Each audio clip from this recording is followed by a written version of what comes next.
Assalamualaikum warahmatullahi wabarakatuh. Selamat pagi, salam sejahtera untuk kita semua.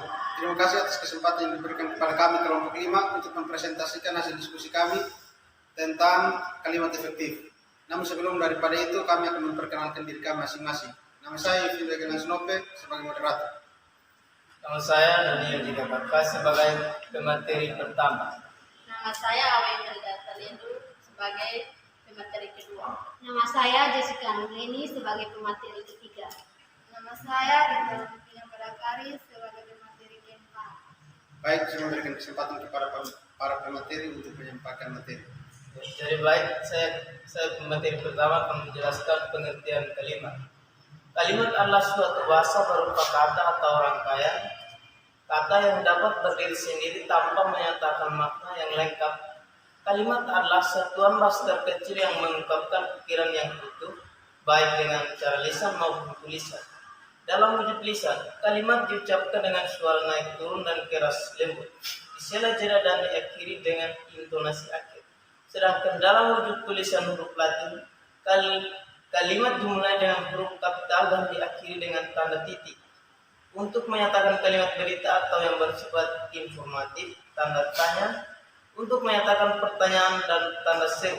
Untuk menyatakan kalimat perintah, kalimat adalah satuan bahasa berupa kata atau rangkaian kata yang dapat berdiri sendiri tanpa menyatakan makna yang lengkap. Baik, saya akan melanjutkan nomor 2. Nomor 2, unsur-unsur kalimat. 1. Subjek.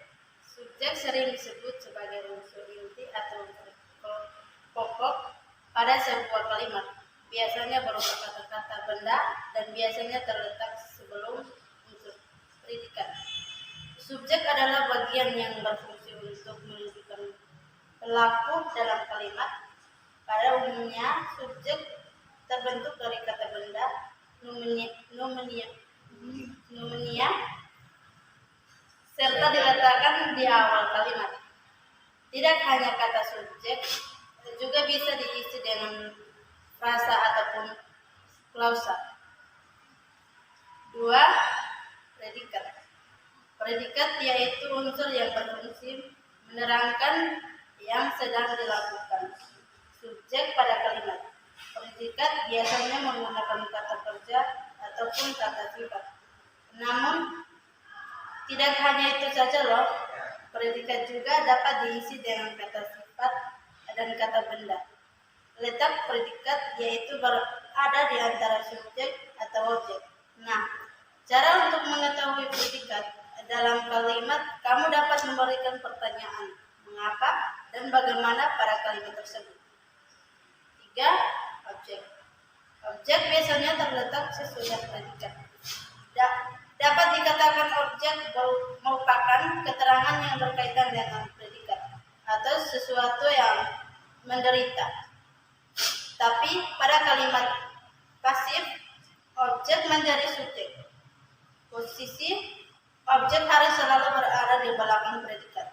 Dengan posisinya yang berada di belakang predikat, maka objek tidak didahului oleh preposisi.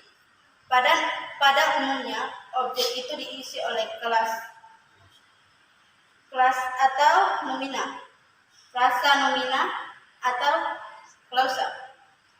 4. Keterangan. Keterangan pada suatu kalimat terletak di bagian akhir. Unsur. Keterangan biasanya dijadikan pelengkap kalimat.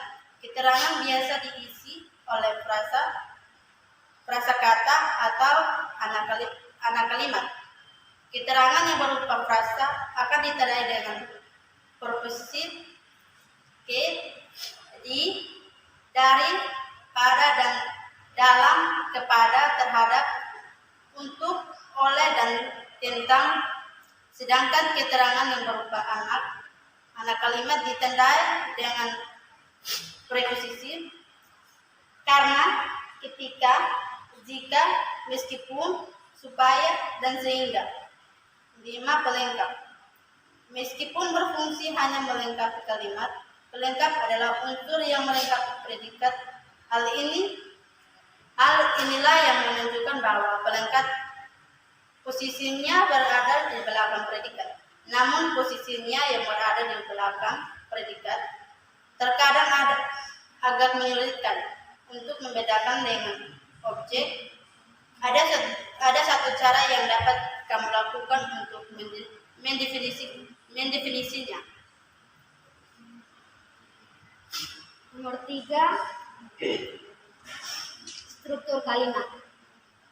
Struktur kalimat adalah pola atau unsur yang membentuk komponen kata menjadi kalimat yang benar dan sesuai penulisan dalam bahasa Indonesia.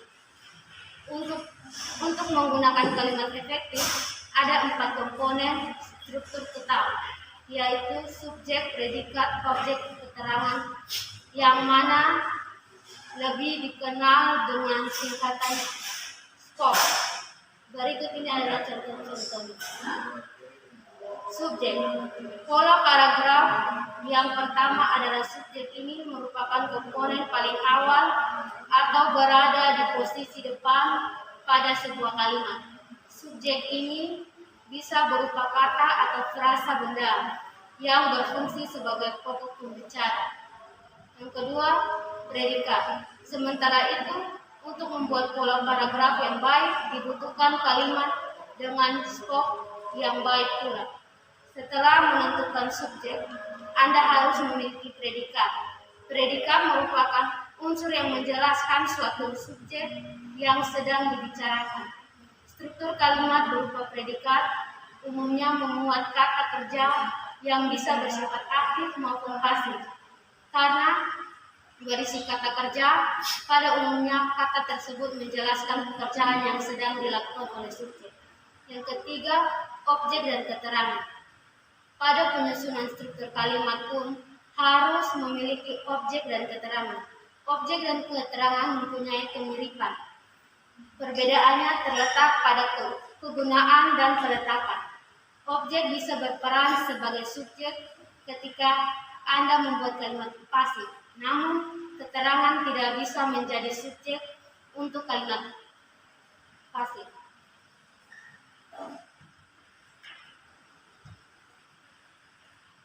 Nomor 4, definisi dan ciri-ciri kalimat efektif.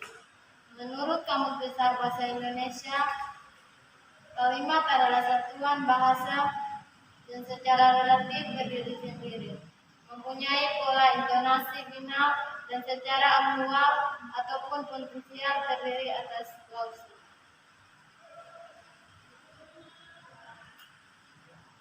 Sementara efektif dalam Kamus Besar Bahasa Indonesia diartikan sebagai ada efek, akibat, pengaruh, kesan. Jadi dapat diartikan kalimat efektif adalah satuan bahasa yang lengkap dan sesuai kaidah dalam penyusunan kalimat. Jika kalimat efektif, maka harus memenuhi yang pertama, unsur-unsur penting yang harus dimiliki setiap kalimat. Yang kedua, aturan-aturan tentang ejaan yang disempurnakan. Dan yang ketiga, cara memilih kata dalam kalimat diksi. Ciri-ciri kalimat efektif.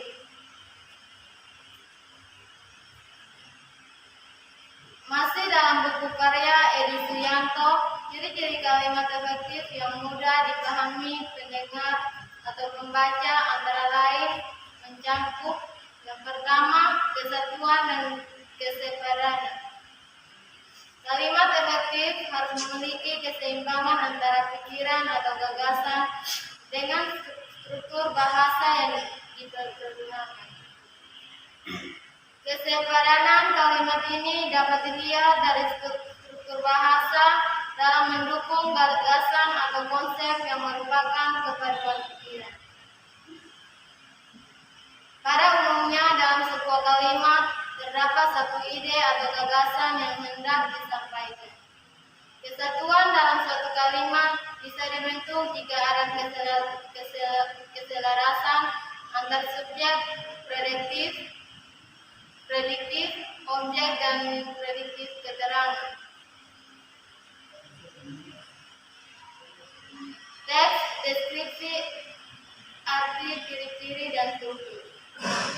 Kedua, kesejajaran. Kalimat efektif juga harus mengandung kesejajaran antara gagasan yang diungkapkan dan bentuk bahasa sebagai sarana pengungkapannya. Kesejajaran dalam kalimat adalah penggunaan bentuk-bentuk kata atau kalimat atau konstruksi bahasa yang sama dan dipakai untuk memberi kejelasan kalimat secara keseluruhan. Yang ketiga, penekanan. Setiap kalimat memiliki sebuah gagasan pokok yang ingin ditekankan atau ditonjolkan penulis untuk pembaca atau pendengar. Seorang pembicara akan memberi penekanan pada bagian kalimat dengan memperlambat ucapan, meningkatkan suara, dan sebagainya. Terima kasih. Sekian hasil diskusi kami.